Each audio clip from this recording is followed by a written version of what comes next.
Imagine waking up, maybe not bouncing out of bed, but feeling a sort of quiet pull towards the day. That sense of, okay, there's something meaningful here for me today. Or maybe you've just been thinking more about purpose, what really makes life feel worthwhile. Exactly.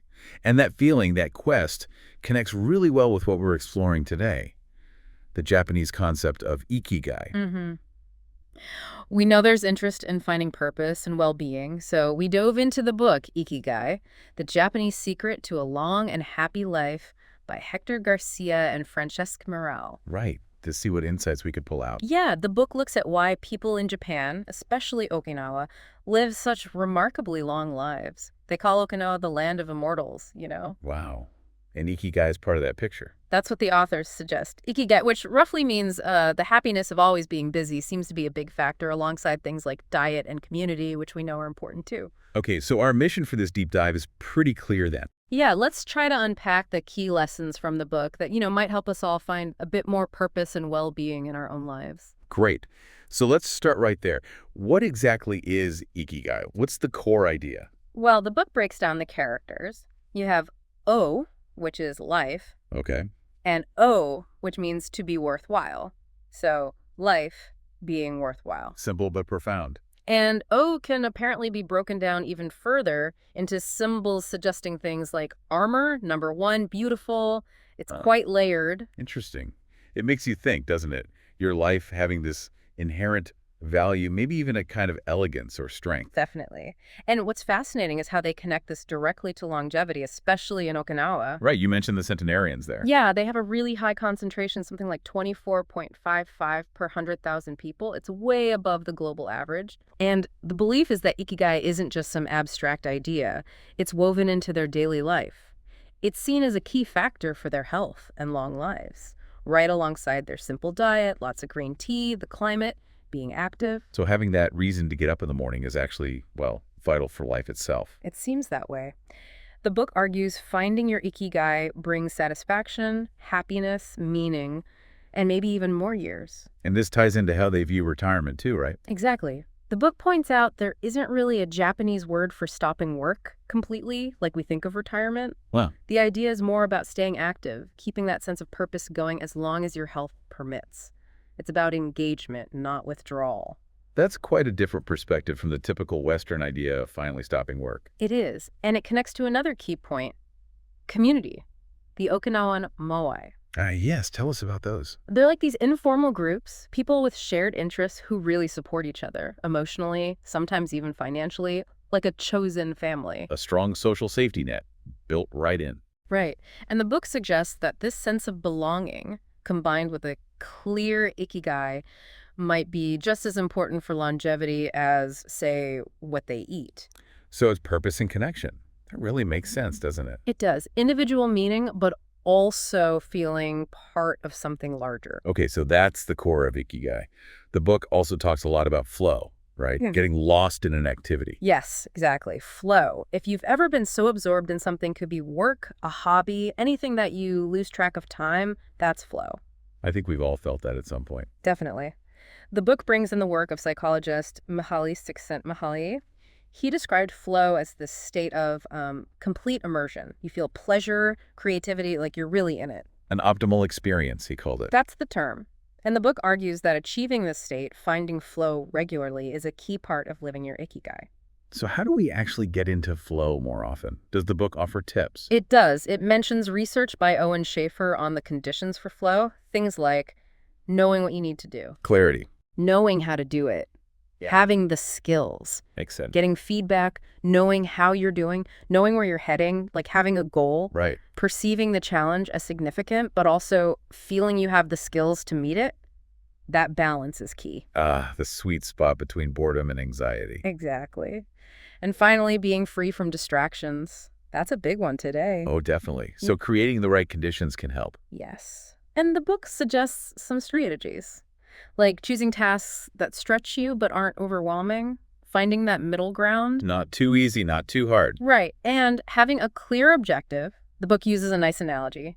Having a compass, a clear direction, rather than a detailed map that might become outdated. I like that. Focus on the direction, not every single step. And crucially, concentrating on one thing at a time, Multitasking is really the enemy of flow. Guilty as charged sometimes. We all are. Yeah. So creating a distraction-free space, taking control of your focus, that's vital. It sounds like flow requires real intention.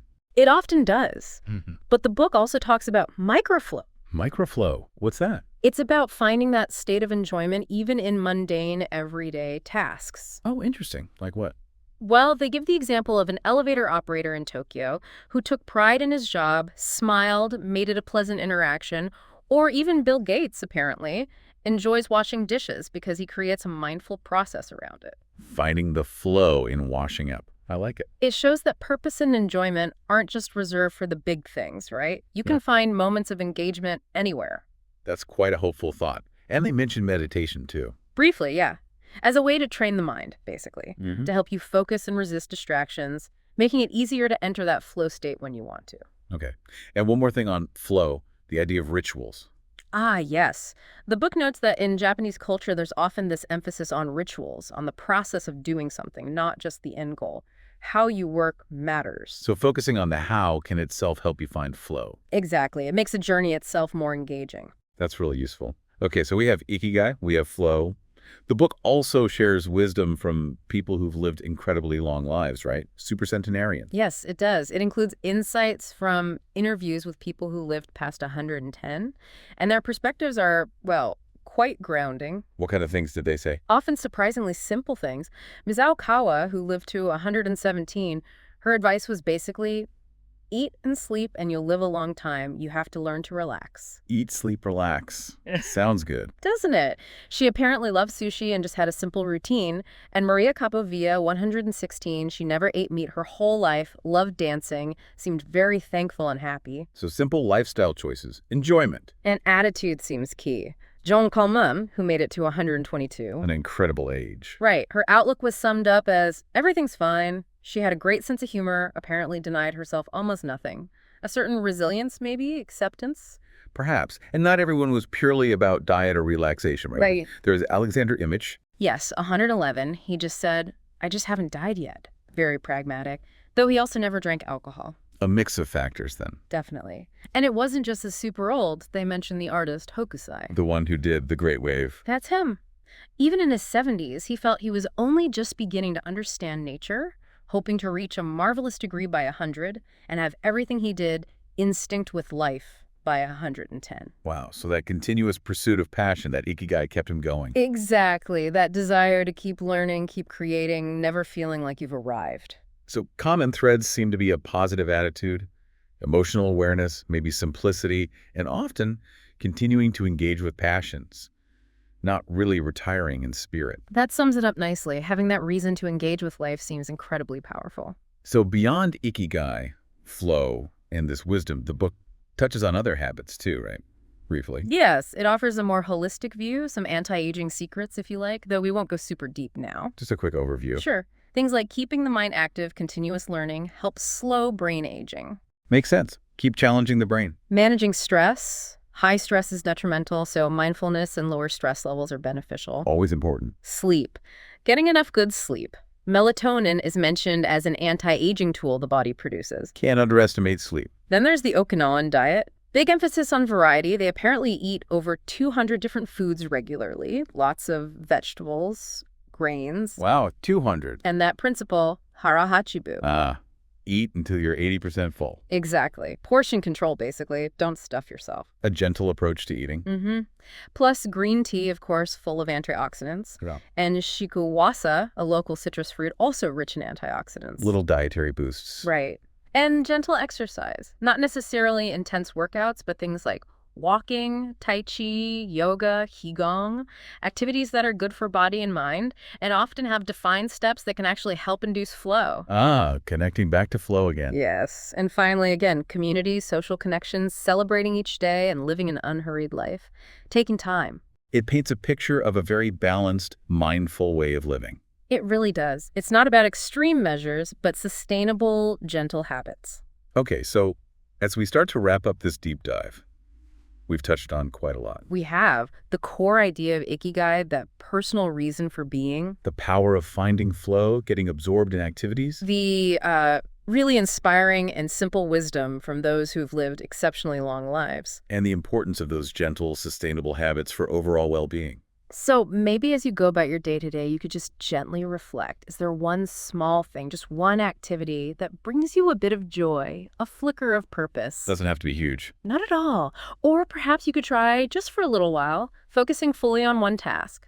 Notice the distractions, gently bring your focus back, see how it feels. Or maybe just think about one small, kind habit you could introduce for yourself. Something related to food, or movement, or connection. It's really about those small, intentional steps, isn't it?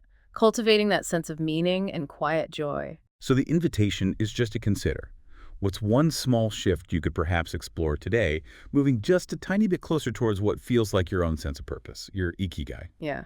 It's a personal journey, after all. And every little step counts.